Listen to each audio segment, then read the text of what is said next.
Hablemos de este tema y de otros también con el senador del Partido Social Cristiano, Rojo Edwards, que está con nosotros ya a través del teléfono. ¿Cómo está? Muy bien, Cristina, un gusto saludarte, un cariñoso saludo a todos tus auditores y auditoras en este super miércoles, porque hoy día sí ya entraron todos los niños de Chile, digamos, a clase, así que sí, es un día importante. Hablamos del super lunes, hablamos del super martes, y ya, para mí hoy día ya era como un día normal. Este es súper todo, este es el de verdad. Marzo hay que ponerle super marzo. Porque marzo, por Dios, que es difícil, es un mes muy, muy, muy complicado, pero sí, es verdad, ánimo a todos esos papás que comienzan nuevamente con las rutinas de las loncheras, las comidas, las tareas, las carpetas, las levantadas en la mañana, así que ánimo para todos ellos, y para los niños, por supuesto, entre ellos las mías. Yo también soy uno de ellos, sí, Cristina, así que estamos los dos en esa qué terrible esa dinámica. Categoría. Las almuerzos, bueno, ya. Oiga, ayer, bueno, era algo que se esperaba, ¿no? Que Carolina Toa saliera del gabinete. Se habían puesto como una fecha límite el 11 de marzo, pero sucede ayer. Dentro de los discursos se destacó mucho el rol de la ministra del Interior como la encargada de la seguridad. El presidente hizo una relevancia particular también de los logros en materia de seguridad, según él, que se han alcanzado bajo la administración de Carolina Toa. ¿Qué le parece a usted eso? Bueno, yo tengo un análisis un poco distinto, Cristina, porque las prioridades de los chilenos hoy día están muy marcadas por la percepción que los chilenos tenemos respecto al fracaso que ha significado el manejo en seguridad del gobierno y el fracaso que se percibe en el manejo en la inmigración ilegal descontrolada.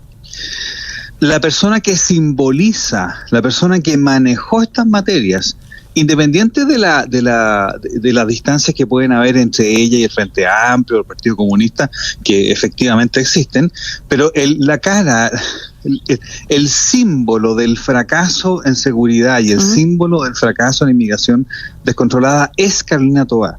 Entonces, incluso si usted tiene una buena imagen de ella como su capacidad de gestión, etcétera, el problema que va a tener, a mi juicio, el gobierno, es que es muy probable que con ella, con potencial candidata, si es que llegara a ganar las primarias, obviamente, porque probablemente va un proceso primaria, el eje de la discusión con ella no va a poder ser otro que el de seguridad y el de inmigración descontrolada. Y hoy día, independiente de las posturas políticas que tengamos, tenemos los más altos índices de delitos violentos, tenemos las más altas tasas de homicidio, tenemos por lejos los mayores números acumulados de ingresos clandestinos, tenemos los mayores indicios de temor, y por lo tanto para una candidata que tiene que cargar con esa mochila, a mí me parece que es muy difícil, independiente de la imagen que uno puede tener de ella. Entonces, yo creo que en esto claro, sale con una gran publicidad en todos los canales, qué sé yo, pero nos augura una campaña en materias que han sido un fracaso para el gobierno con ella a la cabeza. Sí, probablemente ese va a ser su mayor flanco a enfrentar en una carrera presidencial que todavía no se dibuja del todo. Hablábamos recientemente de las primarias. ¿Cuál es su postura frente a su sector también, de lo que tiene que pasar? Evelyn Matei aboga por una primaria unitaria, con una lista parlamentaria también unitaria. ¿Cree que es necesario transitar ese camino, o que lleguen todos los candidatos ya en su sector, en la derecha, a las elecciones de noviembre?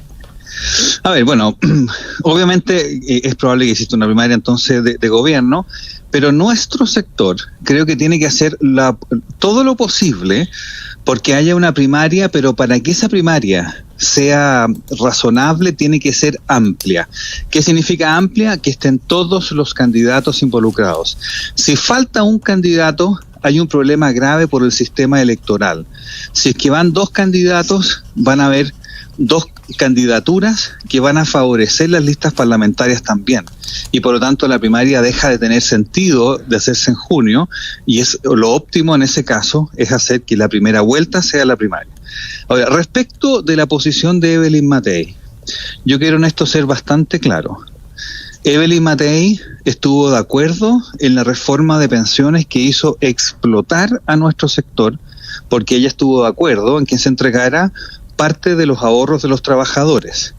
Para mí es muy difícil creer su sinceridad en un llamado a la unidad cuando hace un mes atrás pasaron por encima de la mitad del sector. Ella también está a favor de la reforma política que le da poder a los actuales presidentes de partidos y pretende hacer desaparecer a otros. Tampoco Evelyn Matei tuvo ningún rol como líder de su sector en las elecciones de gobernadores, en que perdimos innecesariamente 3 gobernadores, ni en las elecciones de alcalde, en que perdimos más de 30.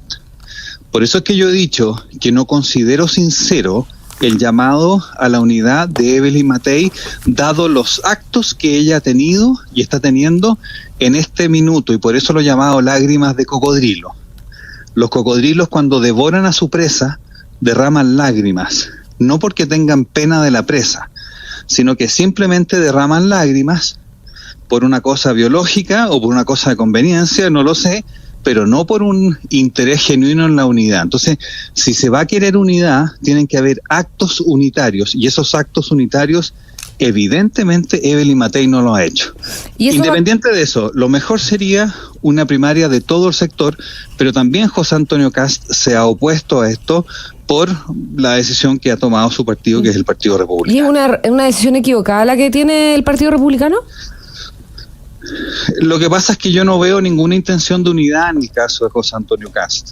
José Antonio Kast siempre ha llegado a primera vuelta, pero yo no lo veo como algo malo llegar a primera vuelta. Quiero decirte también que mi partido, el Partido Social Cristiano, también definió llegar a primera vuelta. La diferencia es que mantiene la apertura a conversar la posibilidad de una primaria amplia, porque además una primaria amplia podría también pavimentar el camino para una unión en las listas parlamentarias.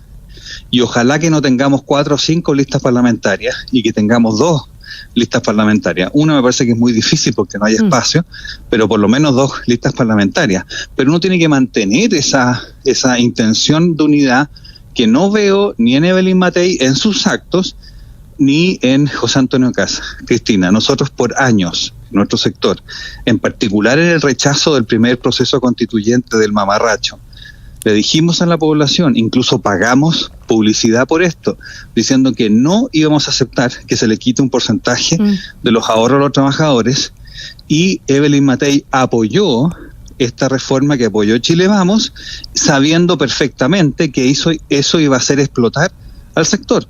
Yo soy el senador de oposición que más veces participó en la Comisión de Trabajo cuando la reforma previsional se trató, excluyendo, por cierto, las sesiones de votación. Y ninguna de las posiciones que no era estrictamente la de Chile Vamos fue tomada en consideración. Entonces es difícil hablar de unidad cuando han pasado máquinas y se han olvidado de lo que le han dicho a la ciudadanía. Entonces ahí hay una diferencia que a mi juicio es muy difícil de arreglar. Entonces, cuando ella dice es que tenemos pocas diferencias, cuando acabamos de tener una explosión por una reforma, como la reforma de las pensiones, es muy difícil de creer. ¿Cuál es la intencionalidad? Parece más una estrategia. Ahí, senador Rojo Weber, déjeme preguntarle de inmediato, cuando uno apela a la unidad, independiente de que usted crea que Evelyn Matei tiene más lágrimas de cocodrilo y que esto no se manifiesta expresamente en actos concretos, ¿qué pasa después de las elecciones? Porque me imagino que ustedes como este arco, ¿no?, de la derecha, tendrían que respaldar a quien termine pasando a segunda vuelta, si es que en definitiva terminan compitiendo todos en noviembre. ¿Usted está dispuesto a apoyar a una Evelyn Matei pese a las lágrimas de cocodrilo? No, yo no tengo ninguna duda que en segunda vuelta nosotros no vamos a apoyar a nadie que no sea de la oposición. No, yo no tengo ninguna duda. ¿Sea Matei o Kast? Sea Matei, sea Kast, sea cualquier persona razonable, obviamente. Nosotros no tenemos ninguna duda en eso. Lo que pasa es que lo que sería bueno para nuestro sector es que nos respetásemos y pudiésemos sentarnos a conversar para tener un proyecto común. Pero cuando ya decidimos un proyecto común, como por ejemplo no entregar parte de los ahorros previsionales, usted no puede ir a hacer un negocio con la izquierda y dejar a la mitad del sector fuera. Y eso ha pasado muchas veces. Hoy día Evelyn Matei, por ejemplo, está proponiendo recortes presupuestarios.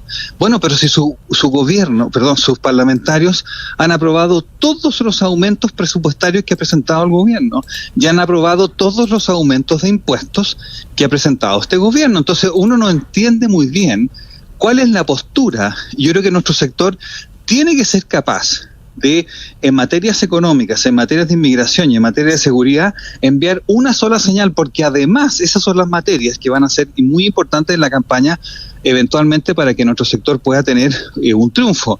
Y con la candidatura de la ministra Toá, que simboliza el fracaso en seguridad e inmigración descontrolada, dentro del pool de candidatos de gobiernistas o de izquierda, etcétera, lo hace incluso más patente que eso se puede lograr. Entonces, el mensaje tiene que ser, el mensaje programático tiene que ser lo más unido posible, y eso es lo que no veo que ha ocurrido en la práctica. Porque uno piensa que en las derechas hay ciertas concordancias ideológicas, programáticas. ¿Dónde están las diferencias entre Kaiser, Kast, Evelyn Matei? Bueno, están en los votos. Por eso le digo... No, yo digo en propuestas.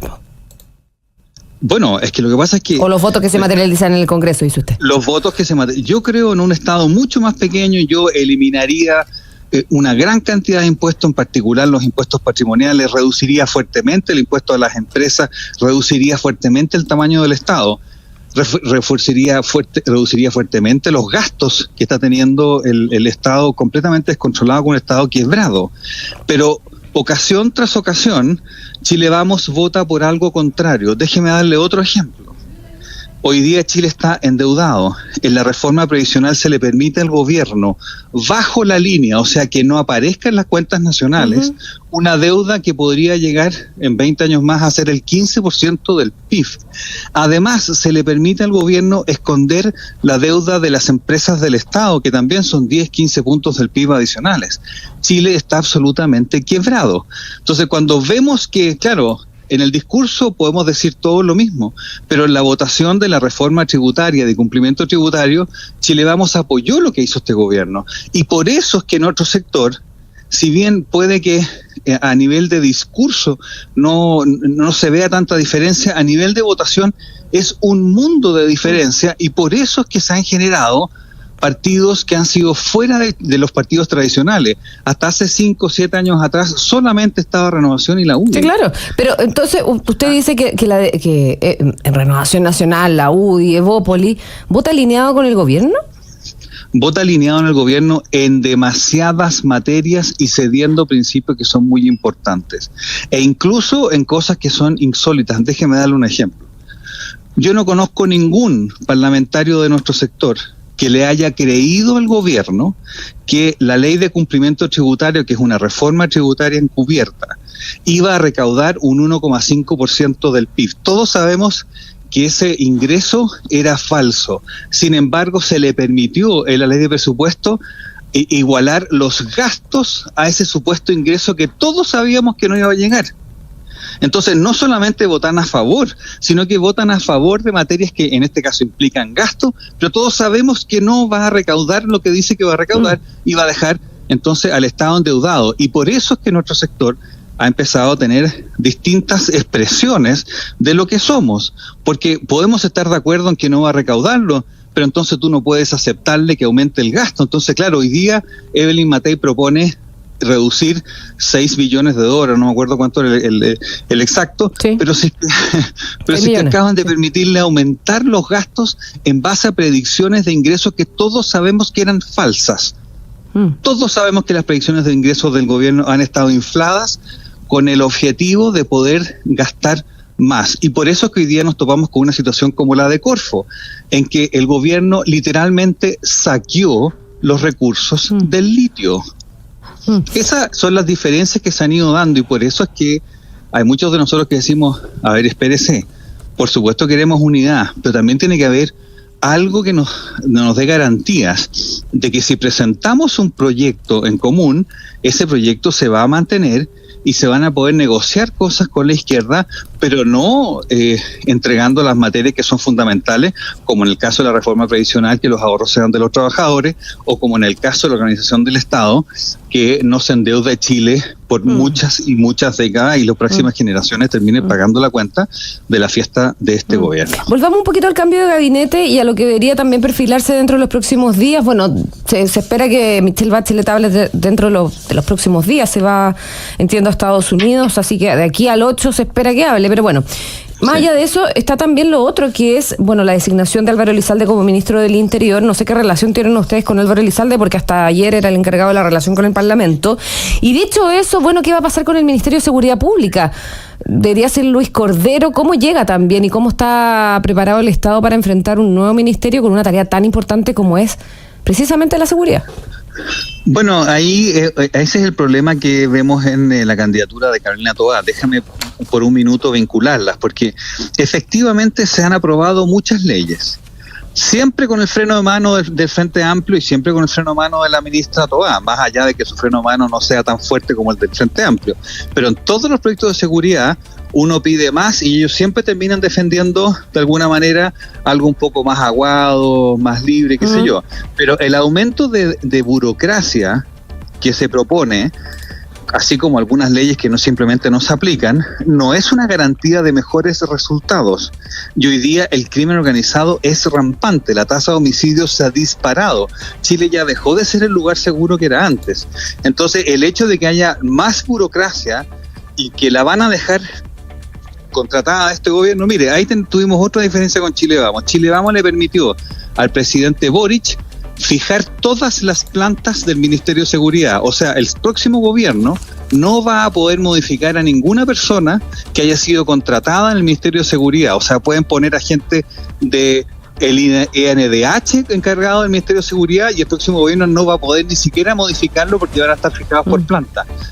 Siento que teníamos mayoría en el Senado, pero sin embargo, cada vez, en cada una de estas cosas hay una genuflexión de Chile Vamos para entregarle cosas que son inentregables a mi juicio, en este caso al gobierno. Por lo tanto, yo no tengo esperanza de que el Ministerio de Seguridad vaya a ser una herramienta que dé resultados, pero sí va a ser una herramienta para contratar a más activistas en el Estado, que va a haber que pagarlos y no van a poder ser movilizados porque son muchos de ellos contratos de planta. Queremos agradecerle mucho, senador Rojo Weber, por haber estado con nosotros esta mañana aquí en La Mañana Agricultura. Que le vaya muy bien. Muchas gracias por la invitación. Gracias, chao, chao.